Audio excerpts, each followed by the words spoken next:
Akola operation प्रहार अर्तगंत police station Ramdaspeth Akola यांची कार्यवाही 03 बाहेर जिल्ह्यातील आरोपितांना अटक करून त्यांचे ताब्यातून एकूण 11.835 किलोग्रॅम गांजा व साहित्य असा एकूण 3,21,875 रूचा मुद्देमाल जप्त. दिनांक 27 मार्च 2026 रोजी पोलीस निरीक्षक शिरीष खंडारे पोलीस स्टेशन रामदासपेठ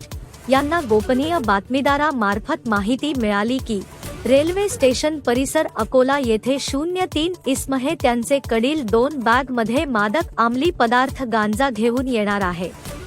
अशा खात्रीशीर माहितीवरून मा अर्चित चांडक पोलीस अधीक्षक साहेब अकोला यांचे मार्गदर्शनाखाली पोस्टे रामदासपेठ येथील पोलीस निरीक्षक शिरीष खंडारे व अधिकारी व DB पथक यांनी यशस्वी सापळा रचून चीफ हेल्थ इन्स्पेक्टर इमारत समोरील रोड रेल्वे स्टेशन चौक अकोला येथे आरोपी नामे 1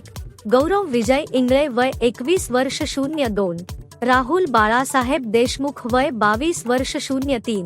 देवानंद गजानन शेळके वय 23 वर्ष सर्वरा डोनगाव ता मेहकरजी बुलढाणा यांना ताब्यात घेऊन त्यांची चौकशी केली असता त्यांचे ताब्यातून एकूण 11.835 किलोग्रॅम अंमली पदार्थ गांजा 02 मोबाईल फोन असा एकूण 3,21,875 रु मुद्देमाल घटनास्थळावरून जप्त करून आरोपितांना विरुद्ध पोलीस स्टेशन रामदासपेठ अकोला येथे अपन 300/2026 कलम 8 क 20 ND